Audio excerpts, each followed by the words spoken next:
Perkenalkan, nama saya Syifa Uljana dengan nomor NPM 1022-1021 dari kelas B Prodi Akuntansi Universitas Teknologi Digital. Pada video kali ini kita akan membahas mengenai salah satu subbab materi dari mata kuliah manajemen operasi. Yang akan kita bahas yaitu mengenai strategi operasi. Setiap perusahaan dalam suatu industri yang persaingannya sangat ketat pasti mempunyai strategi bersaing. Strategi bersaing dapat dikembangkan secara eksplisit melalui proses perencanaan atau secara implisit melalui kegiatan-kegiatan dari berbagai departemen fungsional perusahaan. Pokok perumusan strategi bersaing adalah menghubungkan perusahaan dengan lingkungannya.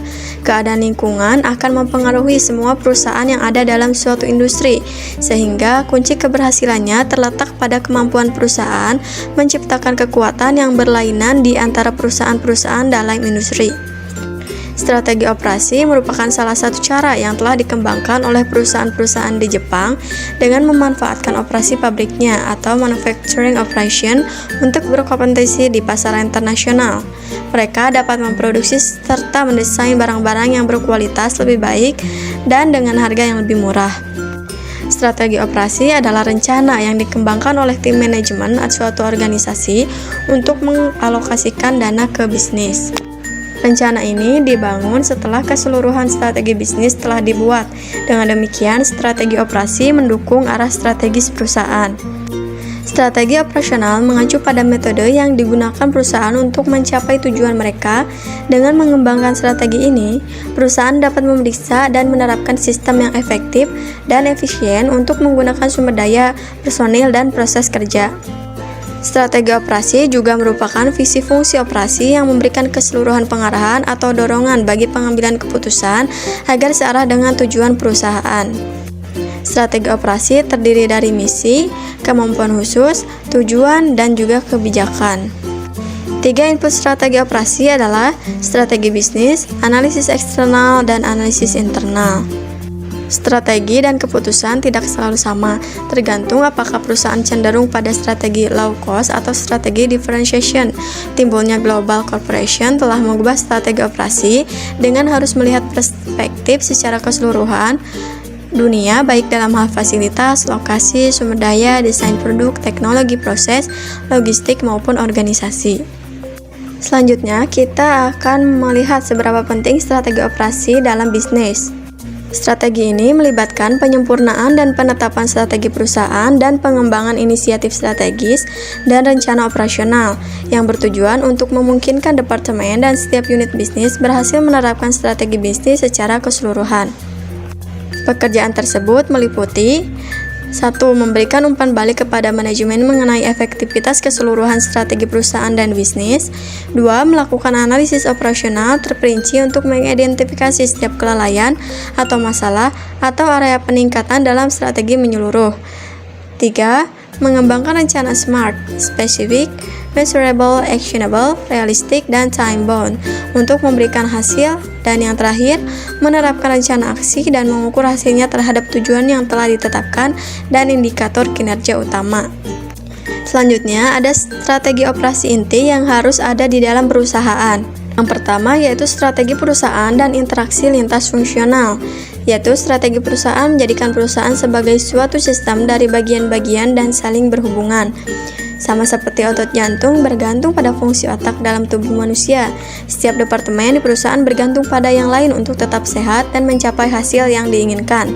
Kemudian, strategi yang direncanakan dan digunakan perusahaan harus mendukung strategi perusahaan dan menggunakan interaksi lintas fungsi. Yang kedua, ada strategi yang didorong pelanggan, yaitu strategi harus mencakup pendekatan yang digerakkan oleh pelanggan untuk memenuhi kebutuhan dan keinginan pasar sasaran. Untuk melakukannya, perusahaan harus mengembangkan strategi yang mengevaluasi dan beradaptasi dengan lingkungan yang berubah, terus meningkatkan kompetensi inti, dan mengembangkan kekuatan baru secara berkelanjutan. Saat mengevaluasi proses pemasaran, misalnya, perusahaan harus memantau tren pasar untuk memanfaatkan peluang baru dan menghindari kemungkinan ancaman. Selanjutnya, mengembangkan kompetensi inti. Kompetensi inti adalah kekuatan dan sumber daya dalam sebuah perusahaan. Sementara kompetensi inti dapat bervariasi menurut industri dan bisnis. Kompetensi tersebut dapat mencakup berbagai staf yang terlatih, lokasi bisnis yang optimal, dan keahlian pemasaran dan keuangan. Dengan mengidentifikasi kompetensi inti, perusahaan dapat mengembangkan proses seperti apa kepuasan pelanggan, pengembangan produk, dan membangun hubungan profesional dengan pemangku kepentingan. Selanjutnya, pengembangan prioritas yang kompetitif. Pengembangan prioritas yang kompetitif berasal dari pembuatan strategi perusahaan, analisis pasar, mendefinisikan proses inti, dan melakukan analisis kebutuhan. Untuk menciptakan prioritas kompetitif, organisasi mengevaluasi biaya operasional, kualitas produk atau jasa, waktu yang dibutuhkan untuk mengembangkan dan memberikan barang atau jasa, dan fleksibilitas barang atau jasa berkaitan dengan variasi, volume, dan kostumisasi. Prioritas kompetitif harus mencakup kemampuan untuk menyediakan produk atau layanan berkualitas dengan biaya yang wajar yang secara konsisten memenuhi kebutuhan pelanggan. Selanjutnya ada pengembangan produk dan layanan. Strategi di balik pengembangan produk dan layanan harus mempertimbangkan desain, inovasi, dan nilai tambah. Saat mengembangkan produk untuk pelanggan baru, terdapat beberapa pilihan yang baru yang bisa diambil, yaitu perusahaan dapat memutuskan untuk menjadi pemimpin dalam memperkenalkan produk atau layanan baru, menunggu pengenalan inovasi di pasar untuk meningkatnya, atau menunggu untuk melihat apakah inovasi perusahaan berhasil sebelum bergerak maju. Saat mengembangkan layanan, perusahaan harus mempertimbangkan untuk mengemasnya dengan manfaat psikologis dan layanan pendukung yang dapat diamati dengan segera. Ketika mengembangkan barang atau jasa, perusahaan harus mempertimbangkan keinginan pelanggannya, bagaimana terdirinya melawan persaingan, dan bagaimana langkah-langkah teknisnya berhubungan dengan kebutuhan pelanggannya. Selanjutnya, saya akan membahas sedikit mengenai strategi operasi yang digunakan di Koperasi Yamugni. Koperasi Yamugni merupakan salah satu koperasi di Kota Bandung yang telah berdiri sejak tahun 2018.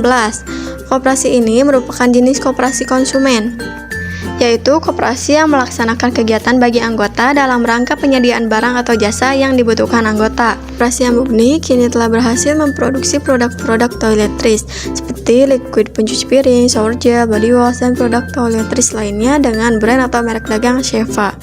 Keunggulan dari produk ini ialah produk yang ramah lingkungan sehingga mudah diurai dan tidak mencemari lingkungan sekitar.